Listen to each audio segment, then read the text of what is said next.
Yeah, I said it. It's in your brain. All right. All right, here we go. All right, welcome everybody. This is the Marvel Minute. I am Brandon, as always, joined by my man Trevitt. Trevitt, what is going on? Nothing much. Just sitting around drinking soda. Yep, we're just chilling here on a cold winter day in April in Buffalo. It's not a misspeak. It's freezing balls outside at my house, but Cold here too. Sucks. that shit can go away. I'm ready for whatever spring is. Yeah, we're talking Marvel 2-in-1 number 5 today. Winner of the vote by quite a margin. It beat out the new arc of All New Wolverine, which was Old Woman Laura or whatever they're calling it. And I think Venomverse number 1 or whatever Venomverse number we were on was the other choice. Venomized, yeah. That's what it's called now. But I think people are venomed out. So this one pretty substantially in the vote this week. Everyone wanted to hear about Marvel's 2-in-1 number 5, and especially with the announcement of a Fantastic Four book coming down the pike here during summertime. Probably got everyone a little hyped up too. So yeah, writer is Chip Zdarsky. Art team is Valerio Schetti. Is that it? Sheedy. Valerio Sheedy. It's Italian. I think that's the only name, isn't it? Or no? On art? Oh no, Frank Martin. Frank Martin as colors. Yeah.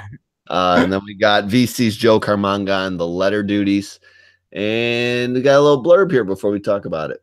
Despite him running the most unfunny Twitter account in the history of mankind, I'm finding myself enjoying a Chip Zdarsky book. And Marvel's 2-in-1 as Johnny and Ben continue their quest to find the other 2 Fantastic Four members. On their first mission, they've encountered a form of success, just not in the exact way they wanted, and it's leading to some possible other planet-ending issues. So let's check this out. Yeah, so basically we're not on Earth Prime. They're in the multiverse on a different Earth right now, and they ran into basically the missing members of the Fantastic Four, or at least one of them, Reed, last issue, and he is basically a shell of himself. So we're picking things up where that issue ended, with Johnny and this world's Beast debating basically about the actions of this world's Reed Richards, who again is just like a broken, fucked up man. Is kind of just like, I feel like they didn't fill you in exactly on what he's been doing, but I feel like just stayed out of everything and been working on random inventions that do and don't have an impact on things. Well, he's been working. Which is funny because I saw the Reed and the 616 do this. He's working on solving everything, like all the world's problems, because to make up for not being able to save them from Galactus. Yeah, and in this world, Doom was able to do that instead of the Fantastic Four way back in the day. So Doom is basically Galactus at this point, and that's all working in the background and coming to a head later on this issue. Thing listening to this debate between Johnny and Beast is really kind of just getting fed up with all the nonsense, and he just walks into the other room, approaches this Reed and slaps the living shit out of him. I mean, he goes flying into this project he's working on, and like his face smushes against this glass. This was one of my favorite panels in the whole book. It looks sweet. It does. Yeah, it's like, you know, you press your face up against a window. That's what's going on here with Reed. A little bit of stretchy thing going on there too on top of that. Looks like silly putty. Yeah. Yeah. Like you just took a chunk of silly putty and threw it against the window. That's what his face looks like here after Thing hit him. And again, it leads to a skirmish between the two that you know, is a little back and forth before it ends in Reed breaking down and the two kind of sharing a moment and finding some common ground before this world's Sue pops into the room and kind of breaks the tension between the two of them, with the tension going on her, you know, because this is somebody they were looking for, just not the version they were looking for. Next, we get the what I call the wet blanket of our story. And this is the tag along Rachel, who joined Thing and Johnny on this multiversal quest. And she's up to something either I don't remember reading about or hasn't been revealed yet. Can you shed some light on that? Yeah, she's looking for a cure for her sister, and that's where we see her right here. She's seeing her sister in this universe, and there's no hope for her here, so she knows that she didn't find what she was looking for. There's no cure here. Okay, I just totally blanked on that part of the story, I guess, and how she was introduced a couple issues ago. So yeah, I guess it does all connect. I was really like, I don't care about this chick at fucking all. It's only one page before she receives a comm call from Johnny. She's kind of peeved that she gets this call, but since she's not finding what she wants at this hospital anyway, she just ends up leaving and agreeing to meet up with them. We go back to meeting up with the Fantastic Four of Two Worlds, and the four individuals finally all get in a room like together for the first time and share a few emotional moments together that have, you know, some pretty good payoff. Will choke you up a little bit if you got any attachment to them. The best part though is it doesn't linger on really for too long. You don't get a whole lot of mushiness before we get right back into the mix and witness some cool stuff, which is the Heralds of Doom. Basically Doom bots on surfer boards from all different points attacking the city and its heroes as the Doom Galactus prepares for his inevitable approach here, breaking his promise and destroying this world. That looks so awesome, and I love everyone's shield costume designs, especially Spider-Man, cool too. Daredevils. Yeah. Yeah, that was like the little sub note I wrote here. It's just some cool things to notice is that Sue is like the head of S.H.I.E.L.D. She's, what's that chick's name? Maria Hill, basically, in this world. And she's basically, I don't know, it feels like talk to all the heroes to being S.H.I.E.L.D. sponsored spies / heroes, basically for hire for S.H.I.E.L.D. And they work for them fighting these Doom bots off. You got Thor, Spider-Man, Miss Marvel. That's Miss Marvel, right?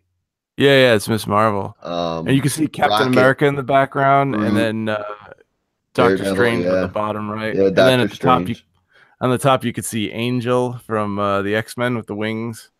Sue looks more like battle hardened in this world. She's got a scar across her face. I just thought I couldn't tell if that was just a weird way the light was hitting her, or that's a scar. Because even in the far out panels, they make sure to draw this kind of line across her face. So yeah, she looks battle hardened for sure. So that's a cool splash page. And then we get really back into the action when the Fantastic Four of Two Worlds, you like my abbreviation in the notes there? F4 of 2W. They join the fray and start mixing it up with all the Doom Heralds as well. All except Reed, who's running like a bitch at the moment, like Dorothy from a tornado. He's running away just from this Doom Herald who is chasing him down. The Doom Herald ends up like grabbing him around the waist and just flying him up into the sky. When Johnny comes to his rescue, and Johnny goes like, you know, supernova to blast this Doom Herald out of the way, but you know, it sends them both falling down because Johnny having trouble with his powers and Thing as well, just not to such a high extent, you know, starts dropping to earth. And this kind of snaps Reed out of being a giant bitch for the last two stories, as he then turns into like a Fortnite parachute for Johnny, and they end up landing safely.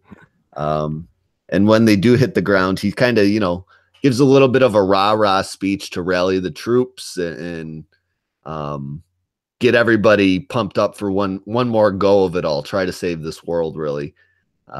When his moment is interrupted by somebody else that tagged along on this multi-sect journey they were taking, Thing and Johnny and Rachel, and that is the Doom of Earth Prime's world. You got to be very careful of saying who's from what world in this comic.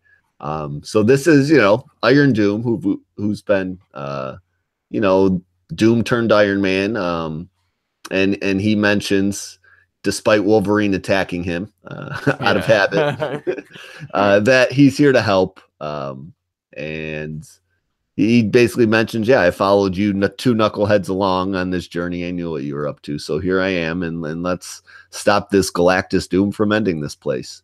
I like that they didn't drag out what John when they first traveled to this universe and they were in like the in between multiverses, and then Johnny's like, "Wait, is that?" And then you never know what he saw. Yeah. And then he saw it. It turns out he saw Doom. Yeah, and he kind of mentions that line here. He's like, I thought, he's like, I thought I was right about you or something, tagging along on our journey. But what we come to is that the conclusion from Doom and everybody that we're going to need a little more help if we're going to take down this Galactus Doom, and we're going to need somebody with a lot of power.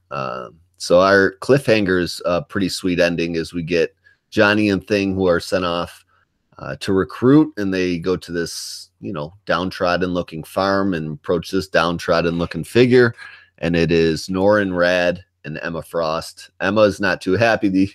These two knuckleheads have approached the farm because, they're supposed to be dead. She's not sure what's going on. She thinks it's kind of all a Doom trick. Thing takes a bullet to the head. And he gets smashed to pieces against his head. Yeah. And then she reads their mind and finds out, no, they're the real deal, just a little different somehow. And they've come to get Norrin and say they need him one last time. And you can tell, he doesn't really want to do it, but he's going to do it, kind of thing going on here, as Emma kind of gives him the kiss and an official send off. And that's how our issue ends. So yeah, I don't know. This I find this, as far as buy, borrow, or forget goes, to be a strong buy. I buy it digitally personally, but it's like perfectly paced. It doesn't linger in any one spot, like any one feeling for too long. You go back and forth from action to emotional, and it just feels all right. As far as how comics should kind of go back and forth between the action and the emotional beats, and the art's always awesome. As far as this book, I think there was one hiccup as far as issue 3 or something like that, but everything else has looked really, really good. And it'll look great collected in a trade, which will be coming out shortly here. One more issue, maybe this one. It depends what Marvel feels like doing. I think one more, they'll probably wrap up this storyline. But yeah, this is a strong buy for me. I mean, one of Marvel's best books right now, I think. And even though I don't like Zdarsky's other Marvel book, like, I'm a little worried that Dan Slott gets the Fantastic Four, because I would have liked to just see, based on how he writes, this Reed and this Sue and the states they're in, just a shot at the true versions of those characters and the relationships between all four of them. Yeah, because Dan Slott can get a little corny sometimes. I don't know, like, he's hit or miss. He's a little like a dad writing a comic book sometimes, and that works. Sometimes it can be a good story. Sometimes, like right now, he's killing it on Spider-Man, but he's like just done it for a long time. Not done that high level quality for the 10 years he's been on it, basically. But despite all that, Fantastic Four can be a little corny sometimes. Yeah. Despite all that, back to this book, I definitely recommend, if you haven't, you've been ignoring it or waiting for the first trade, you get it when it comes out, or when Marvel does one of those 99-cent sales. If this winds up in there, just that, it's worth 99 cents for sure. It is a really good book. There's not much more I can say about it other than that. I can't wax eloquent about it. I don't know comic terms that well, but I have fun reading it. I have a good time, and when I close it, I kind of want the next one to read right away. So, that's my highest form of compliment I can give a book. I say it's a buy. What do you think? I totally agree. I think this book is pretty much perfect. Like, it's well paced. It just flows perfectly. Everything gets answered in a timely manner. You're not left lingering on plot holes, or like, you don't have plot holes, or you're not lingering on plot points too long. Like, if something happens in issue 3, you find out in issue 5. Yeah. It always has great. It's very well balanced. It has great action, like that nice heartwarming moment when Sue is hugging Johnny, and then Reed looks sad. Ben puts his hand on. So it just lasts for one page, and then we hop back into the story. You know what I mean? Like, Yeah. some people would spread that out for like 2 or 3 pages and just waste a ton of time. Yeah, but Bendis would have a field day with about Oh 5 my God. pages, and you would be like, "Oh, this is so many words. I get the gist of what's going on here. Let me skip past it." And I love how every issue alone, like if you read every issue alone, you had a great time reading that issue, but it's also great as like a whole entire arc too. So some people, the story is not good unless you read all 6 issues. You know what I mean? Yeah. You have to read the whole thing. But here you could read issue 4 and be like, okay, I'm into this series. I loved this issue so much. I'll go back and read 1, 2, and 3, and now I'm going to read 5 and 6. I loved it. Valerio Schiti did a great job on art. The first issue he did, it was kind of like he was like finding his footing, but then the second and the third were just fantastic. And Frank Martin seemed to learn to work with him very well on the colors, because the colors I felt were kind of off in the first issue they did together too, because I don't think they've ever worked together before. Yeah. So this was the first time. Jim Chung's coming back for the next issue, which will be his last issue at Marvel before hopping over to DC. So I'm excited for that. And then Paco Medina is going to take over. But I loved it. This was definitely a buy for me. I'd worth your $4, and I highly recommend it. Yeah. I can't believe it's still going to go. Like, this is going to continue alongside the Fantastic Four book. I just don't know in what capacity. Like, yeah, I hope they do it more like the classic way, so it won't always be Johnny. It'll be like Thing with other dudes Solo. and Yeah, other, that'd be yeah. I would like to kind of check that out, and that'd be fun. But yeah, the preview at the end for next issue. This is my theory of what might happen, because there's some giant machine that Rachel and Doom are on in the background, and it's Doom Galactus in the foreground fighting Thing.